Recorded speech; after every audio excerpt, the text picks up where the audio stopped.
Hello friends. जैसा कि हमने बताया कि शादी के 4-5 साल हो गए थे और एक आध महीने के लिए हम अपनी ससुराल जाते थे, मार खाते थे, भूखे रहते थे, पानी नहीं मिलता था नहाने के लिए।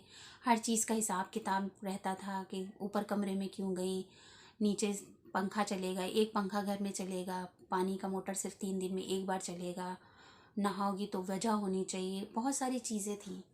मगर कहीं ना कहीं घर बनाना था तो हम सोच सोच के वापस चले जाते थे। तो एक बार हम जनवरी में, दिसंबर में हम फिर से चले गए।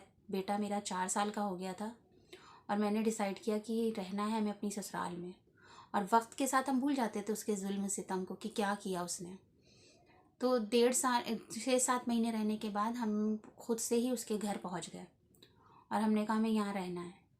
तो मेरे ससुर बड़े खुश हो गए कि बेटी आ गई है। उसके बाद मेहताब ने मुझे दूसरे बच्चे के लिए प्रेशराइज़ करना शुरू करा।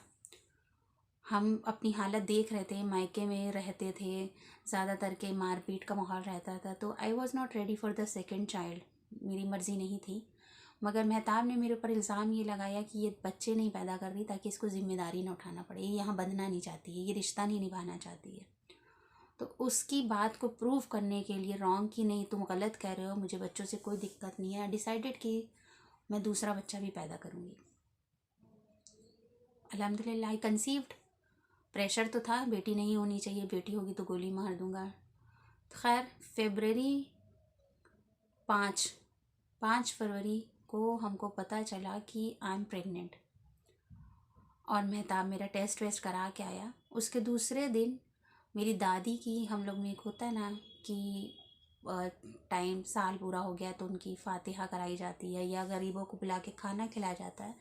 तो डैडी ने फ़ोन किया कि फातिहा होने वाली, तुम आ जाना। तो हमने कहा मेहताब सो रहा, अगर उससे पूछ के ही आएंगे, क्योंकि जैसे ही हम जाने का नाम लेते तो वापस से बाहर हो जाता था, मारने खड़ा हो जाता था, सर पीटता था, गला, सब कुछ, मतलब जितना वो बदतर हो सकता था हो जाता था। तो मेरे ससुर ने कहा नहीं नहीं, हम कह रहे हैं वो आ जाएगी, तो बेटा तुम तैयार हो। हमने कहा अब्बू पहले इनको उठ जाने दीजिए सो के, फिर हम तैयार होंगे।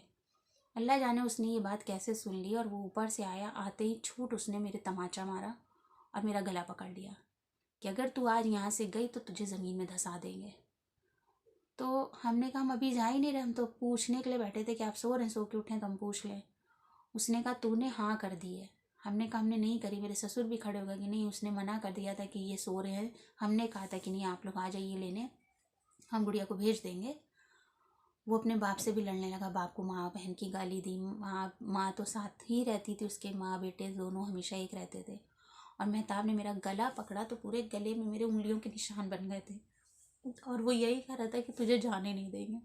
हमने ठीक, हम नहीं जाएंगे। खैर, उतने में मेरा भाई मुझे लेने आ गया, क्योंकि मेहताब कभी छोड़ने नहीं आता। तो कहता था हम ड्राइवर नहीं है तुम्हारे, मेरे पास इतना पेट्रोल के पैसे फालतू नहीं है। हालांकि मेरा घर 2-3 किलोमीटर दूर था। मेरे ससुर ने ज़बरदस्ती हमको भेज दिया कि नहीं तुम जाओ। और हम जब घर आए तो घर वालों ने गले में निशान देखे तो उन लोगों का अब नहीं भेजेंगे। और ऐसा वक्त आया और फिर वही मशगला शुरू। 1 साल बाद, 2 साल बाद छोड़ देता था वो मुझे, कभी पलट के नहीं देखता था कि गलती करी है तो इसको बुला लें, या मुझसे गलती हुई है तो फिर से माफ़ी मांग लें। वो छोड़ देते था हमको। फिर मेरा पागलपने का कीड़ा होता था कि नहीं हमें वापस जाना है, और हम बेशर्म की तरह उठ के उसके पास चले जाते थे। तो कहीं ना कहीं अपनी इज्जत हमने खुद गिराई थी, जिसका खामियाजा हमने 10 साल तक भरा है।